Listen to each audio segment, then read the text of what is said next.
Ćao svima dragi moji i dobrodošli na kanal za tebe i unuke. Danas pravimo sočnu baklavu, znači to je baklava sa jogurtom. Ukoliko želite posnu, ima već jedan video hrskava baklava na ovom kanalu. Znači sočna baklava sa jogurtom. Stavit ću vam stavke 1, 2, 3, znači prvo što pravimo to je sirup, drugo pripremit ćemo krem sa jogurtom i treći pripremit ćemo suve sastojke za posipanje. Znači vrlo jednostavno, u par koraka imate desert za celu porodicu i jako ukusno. Moja omiljena baklava koju želim da podelim sa vama. Uživajte, pa da krenemo. Stavit ćemo 4 čaše za čaj, to je nekih 250 ml šećera, 1, 2, 3,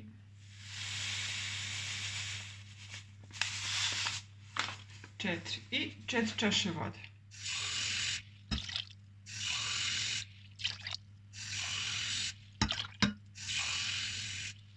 Stavite jednu kašiku arome od vanile. Ili stavite 2 vanilin šećera ili uzmete jednu kašiku aroma vanila i stavit ćemo jedan ceđeni limun. Znači iscedit ćemo jedan sok od limuna.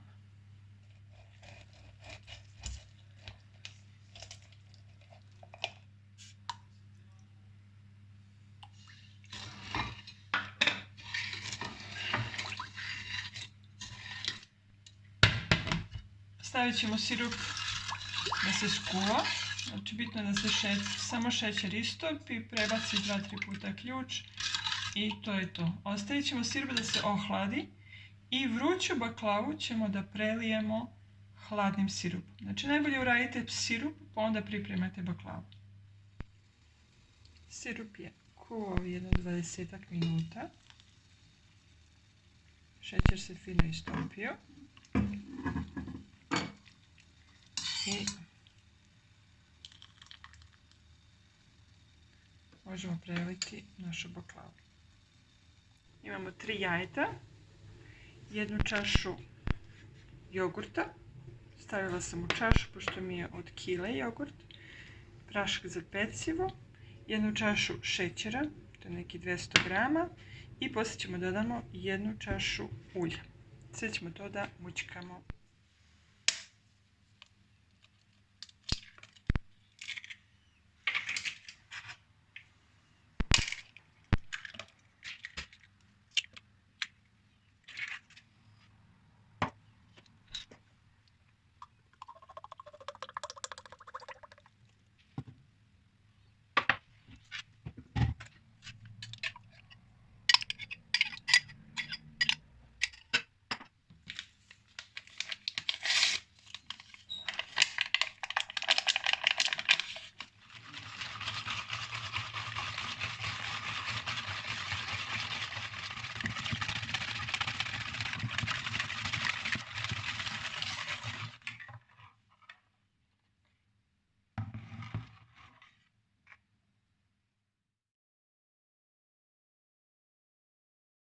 Treba 300 grama orasa, to ćemo da sameljemo, jedna čaša šećera, to je 200 grama i kore za baklavu, znači jedno pakovanje.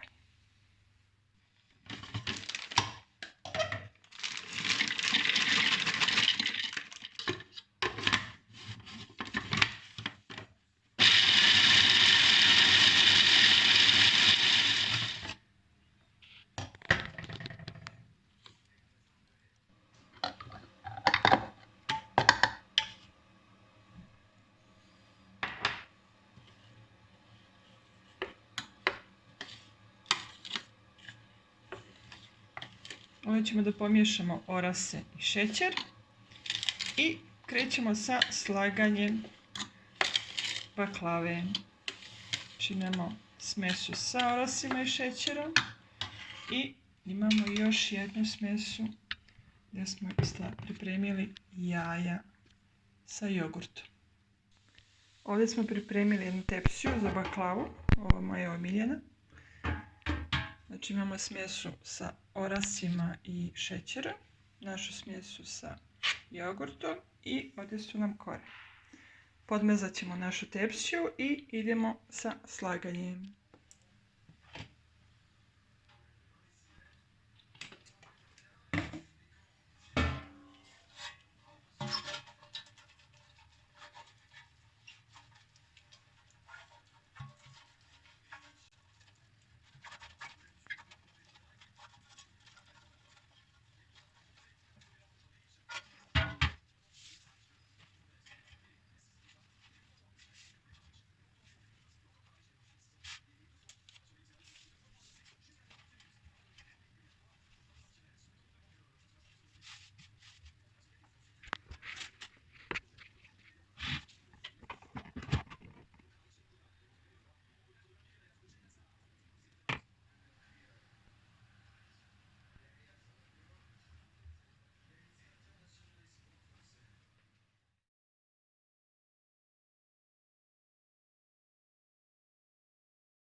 Znači podmazili smo tepsiju, stavili smo 4 kore.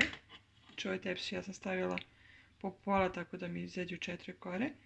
Jednu kutlaču krema, orase i poslije slažemo kore. Znači tako nastavimo do kraja.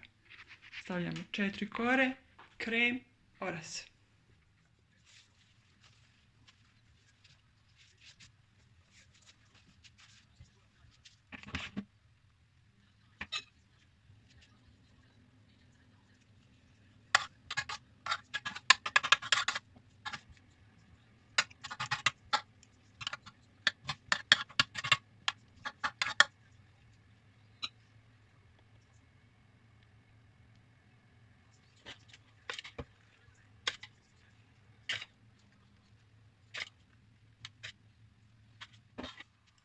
I ostale su nam još 4 kore, znači meni 2, što je stanja na pola.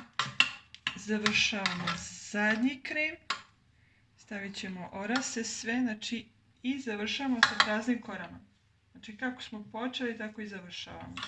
4 kore stavimo prazne i 4 kore prazne na kraju. Znači kada vam ostane pred kraj 4 kore, ispraznite sve što imate. I orase i krem i završite sa 4 prazne kore. I stavljamo zadnji deo kora koji su nam ostali. Poslije ćemo baklavu da isječemo i stavljamo na pečenje.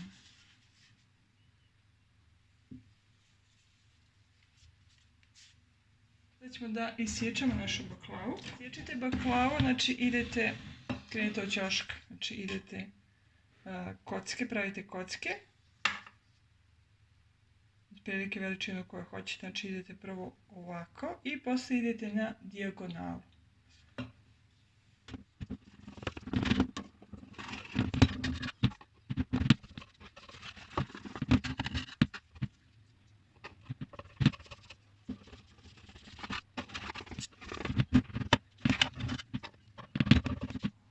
I sad idete na dijagonalu, znači krenete od ovog dijela gore gdje hoćete oblik.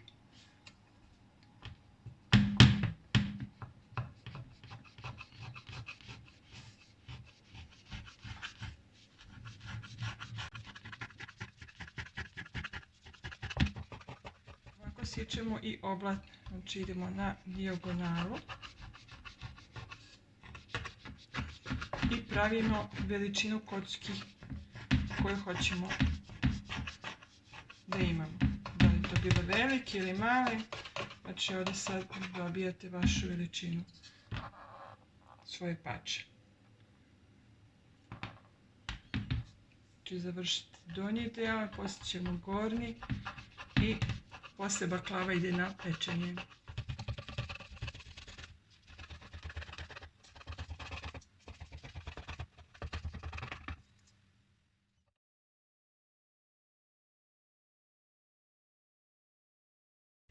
stavljamo na poziciju zagrevanje i temperaturu na 220.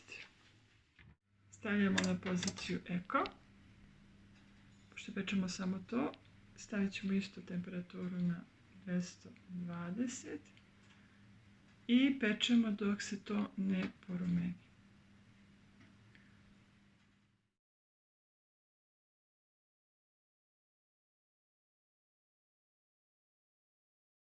Prelijemo našu baklavu.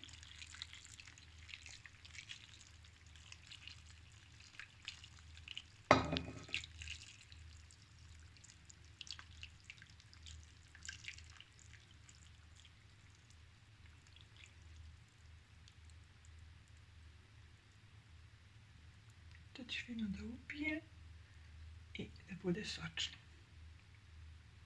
Sutra ćemo da probamo.